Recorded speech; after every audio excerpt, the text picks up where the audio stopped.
Le Deutéronome, chapitre 15. Tous les 7 ans tu feras relâche. Et voici comment s'observera le relâche. Quand on aura publié le relâche en l'honneur de l'Éternel, tout créancier qui aura fait un prêt à son prochain se relâchera de son droit, il ne pressera pas son prochain et son frère pour le paiement de sa dette. Tu pourras presser l'étranger, mais tu te relâcheras de ton droit pour ce qui t'appartiendra chez ton frère. Toutefois, il n'y aura point d'indigent chez toi, car l'Éternel te bénira dans le pays que l'Éternel ton Dieu te fera posséder en héritage, pourvu seulement que tu obéisses à la voix de l'Éternel ton Dieu, en mettant soigneusement en pratique tous ces commandements que je te prescris aujourd'hui. L'Éternel ton Dieu te bénira comme il te l'a dit, tu prêteras à beaucoup de nations, et tu n'emprunteras point. Tu domineras sur beaucoup de nations, et elles ne domineront point sur toi. S'il y a chez toi quelque indigent d'entre tes frères, dans l'une de tes portes, au pays que l'Éternel ton Dieu te donne, tu n'endurciras point ton cœur, et tu ne fermeras point ta main devant ton frère indigent. Mais tu lui ouvriras ta main, et tu lui prêteras de quoi pourvoir à ses besoins.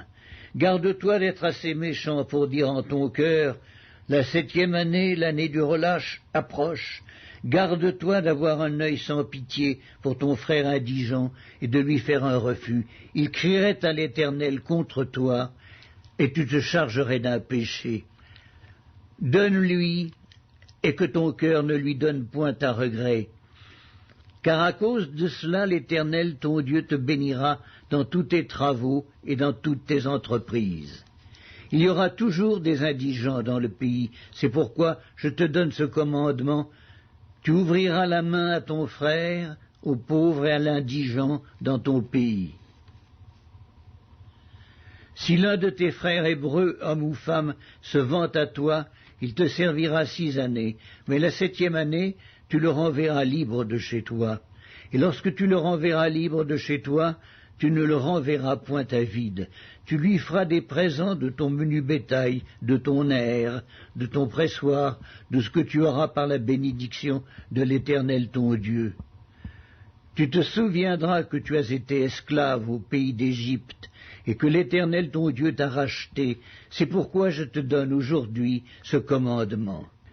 Si ton esclave te dit « Je ne veux pas sortir de chez toi », parce qu'il t'aime, toi et ta maison, et qu'il se trouve bien chez toi, alors tu prendras un poinçon, et tu lui perceras l'oreille contre la porte, et il sera pour toujours ton esclave. Tu feras de même pour ta servante. Tu ne trouveras point dur de le renvoyer libre de chez toi, car il t'a servi 6 ans, ce qui vaut le double du salaire d'un mercenaire, et l'Éternel ton Dieu te bénira dans tout ce que tu feras. Tu consacreras à l'Éternel ton Dieu tout premier-né, mâle, qui naîtra dans ton gros et dans ton menu bétail. Tu ne travailleras point avec le premier-né de ton bœuf, tu ne tondras point le premier-né de tes brebis. Tu le mangeras chaque année, toi et ta famille, devant l'Éternel ton Dieu, dans le lieu qu'il choisira. S'il a quelque défaut, s'il est boiteux ou aveugle, ou s'il a quelque autre difformité, tu ne l'offriras point en sacrifice à l'Éternel, ton Dieu. Tu le mangeras dans tes portes. Celui qui sera impur et celui qui sera pur en mangeront l'un et l'autre, comme on mange de la gazelle et du cerf. Seulement, tu n'en mangeras pas le sang, tu le répandras sur la terre comme de l'eau.